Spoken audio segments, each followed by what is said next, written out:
কেউ যদি আপনাকে কখনো প্রশ্ন করে জীবনে কি পেলেন কি হারালেন, আগের মতো উত্তর দিবেন না, আফসোস করবেন না, মন ছোট করবেন না। এখন থেকে একটু উত্তরটা ভিন্ন করার চেষ্টা করবেন। মুখের মধ্যে একটা মুস্কি হেসে উত্তরটা দিবেন, যা হারিয়েছি, যা পাইনি সেটা আমার ছিল না।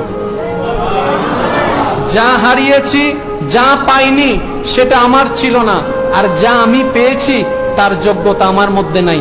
আমার মওলা দয়া করে আমার মতো অযোগ্যকে দয়া করে দান করেছেন, যোগ্যতা আমার কাছে নেই। পাওয়া না পাওয়ার হিসাব আমার করার অধিকার নাই।